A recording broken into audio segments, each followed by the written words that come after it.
From Keene in the Shire, the Liberty Media capital of the world, this is Daryl W. Perry, host of FPP Radio News for Saturday, June 18th, 2016. Silver is trading at $17.48 per ounce. Gold is valued at $1,299 per ounce. And according to BitcoinAverage.com, the average price of Bitcoin is $755.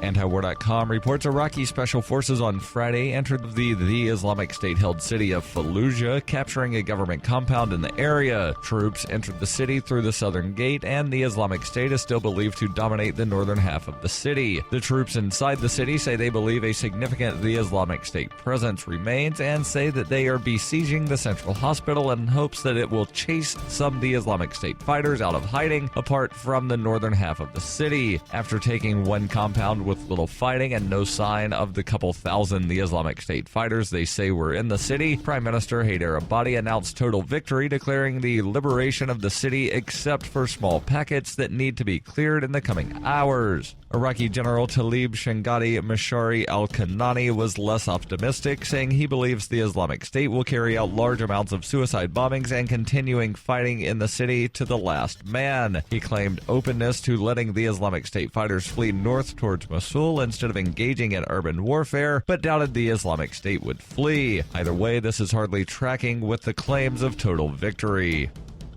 For nearly 40 years, Roberts & Roberts Brokerage has been a trusted source for buying and selling precious metals like gold and silver. They also take Bitcoin for precious metal purchases and have permanently removed the minimum purchase amount for all orders paid in the digital currency. Call Roberts & Roberts today for knowledgeable advice on buying and selling precious metals and a forward-thinking approach to new technologies. 800-874-9760 or visit online at rrbi.co.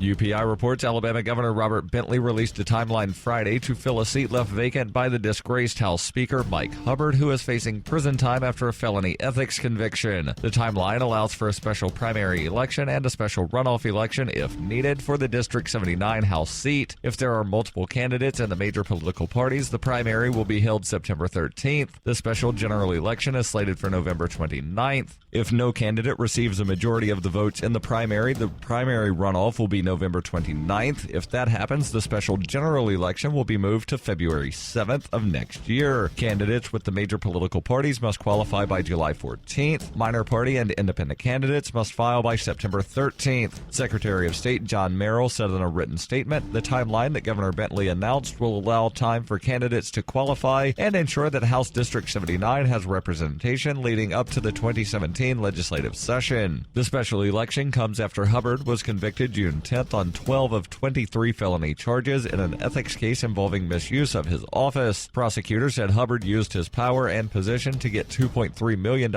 in work, investments, and financial favors. Hubbard plans to appeal his conviction. You can support FPP Radio by joining the Fans program. Fans are friends, allies, and Numery supporters. Fans help FPP afford to produce more original content. You can join the Fans program for as little as $3 per month through Patreon and get perks like ad-free versions of FPP Radio News and Peace, Love, Liberty Radio. To learn more or to join the Fans program, visit fans.fppradio.com.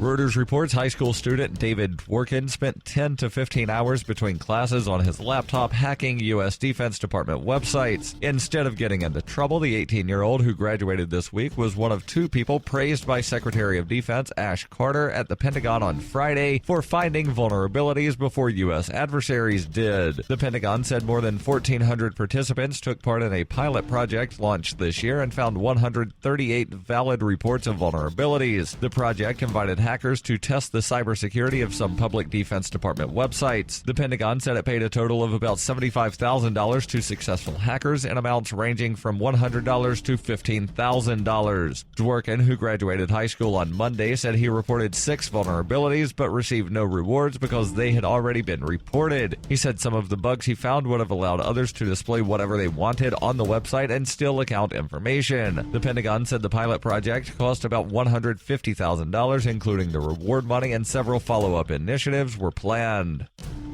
This has been FPP Radio News, online at fppradio.com.